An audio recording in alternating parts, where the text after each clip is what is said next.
Hai guys, setelah The Fed mengumumkan kalau mereka tidak akan menaikkan suku bunga kali ini dan dilanjutkan dengan pernyataan mereka di mana mereka akan melakukan pemotongan suku bunga di tahun depan, ini membuat harga indeks saham Amerika dan Bitcoin itu mengalami kenaikan di hari Kamis dini hari kemarin. Kemudian beberapa saat dari situ, bos daripada BlackRock sendiri mengatakan kalau keputusan The Fed ini adalah lampu hijau untuk bagi investor. Apakah ini bisa menjadi semacam sell the news event? Kita akan lihat analisa Bitcoin dan ETH dan sedikit mengenai indeks saham Amerika Serikat dan ada beberapa berita lainnya juga.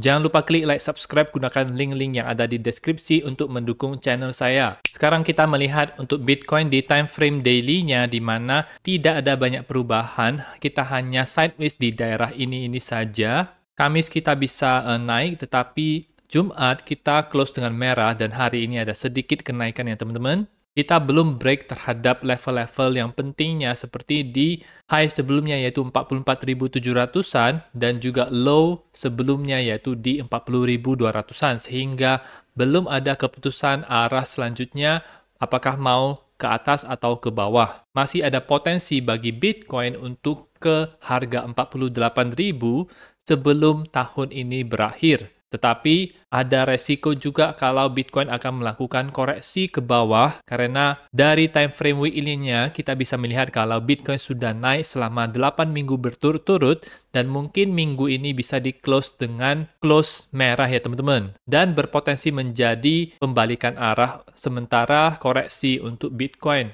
Di time frame yang lebih kecil kita bisa melihat kalau Bitcoin itu berusaha untuk bertahan di atas level Fibonacci retracement 50 ini yang berada di harga 42.300-an.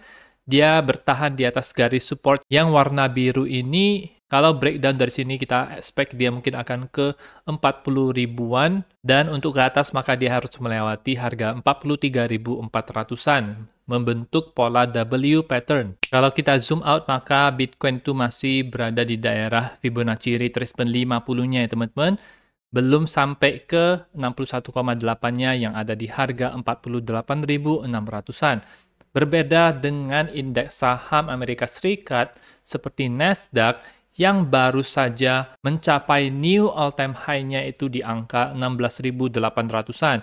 Sebelumnya all-time high itu terjadi di tahun 2021 di bulan November. Nah, ini mereka sudah mencapai 2 tahun kemudian sudah capai new all-time high. Tetapi dari Bitcoin sendiri ini masih belum tercapai new all-time high-nya, berarti Bitcoin ini sedang dalam posisi lagging.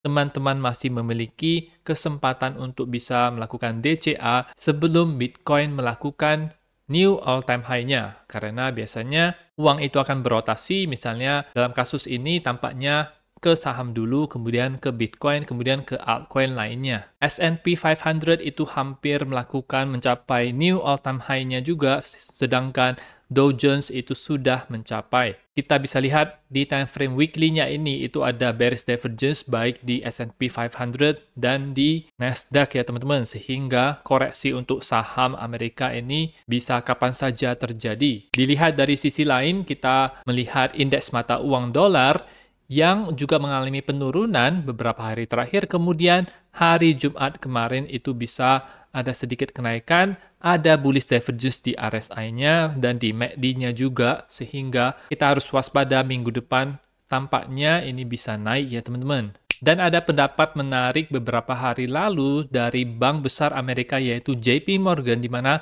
mereka tampaknya mendukung Ethereum. Katanya Ethereum ini akan outperform Bitcoin di tahun 2024. Apakah teman-teman setuju akan hal ini? Teman-teman bisa tulis di kolom komentar apakah Ethereum bisa outperform Bitcoin dari sisi kenaikannya. Sekarang kita akan melihat untuk analisa harga Ethereum sendiri ini di time frame hariannya.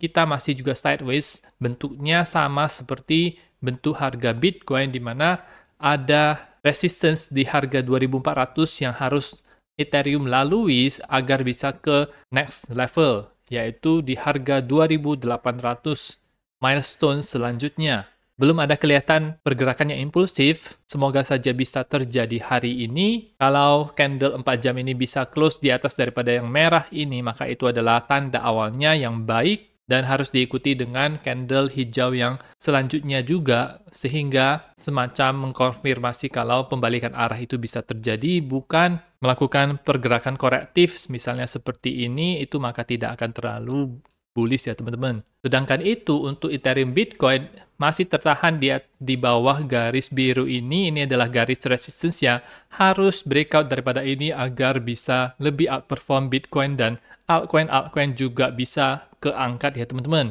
Selama ETH Bitcoin ini masih sideways gini-gini saja, maka alt season itu tidak bisa terjadi dengan lancar. Kita memang melihat ada altcoin yang naik itu cukup lumayan seperti kemarin ada Bonk dan ada koin-koin ekosistem Solana juga yang mengalami kenaikan.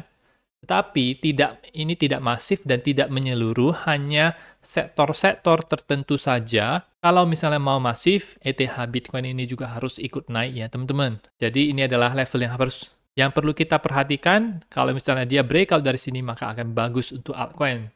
Dan dari real Bitcoin dominance juga belum ada tanda-tanda penguatan daripada altcoin atau perubahan arah. Beberapa berita penting lainnya adalah kemarin itu SEC menolak petisi daripada Coinbase untuk melakukan klarifikasi terhadap peraturan-peraturan kripto yang baru demi industri aset digital Amerika Serikat ya teman-teman. SEC menolaknya dan Coinbase berencana untuk men-challenge SEC mengenai penolakan akan hal ini, tentu saja demi mendapatkan regulasi yang jelas untuk kripto. Lagi-lagi SEC mempersulit exchange Amerika menunjukkan adanya ketidakbenaran chairman daripada SEC ini ya teman-teman. Selain itu, Brian Armstrong, CEO daripada Coinbase ini mengatakan juga ini adalah soal lain. Kita akan mulai mentokenisasi aset dunia nyata di dalam cara-cara yang sudah terregulasi ya teman-teman. Manajemen aset Coinbase itu berencana untuk memasukkan aset-aset finansial tradisional ke dalam blockchain melalui platform baru mereka yang memungkinkan investor institusional untuk mengeluarkan dan memperdagangkan instrumen finansial yang digital seperti hutang menggunakan Layer 2 base. Dan ini semakin memperkokoh narasi RWA. Narasi ini akan besar ke depannya ya teman-teman. Berita lainnya mengenai Layer 2 Arbitrum ini, kemarin itu sempat terjadi pemadaman blockchain-nya selama 1 jam lebih kalau tidak salah. Hal ini dikarenakan oleh inscription yang seperti ada di Bitcoin ya teman-teman. Tapi kondisi sekarang ini sudah bisa berjalan lagi, kemungkinan gara-gara overloaded ya teman-teman. Dan kongres juga untuk ekosistem Solana yang berhasil mencapai ranking pertama volume di DEX-nya, melebihi Ethereum pertama kalinya di dalam sejarah ya teman-teman. Cukup banyak uang yang sedang masuk ke dalam ekosistem Solana ini, banyak volume tradingnya.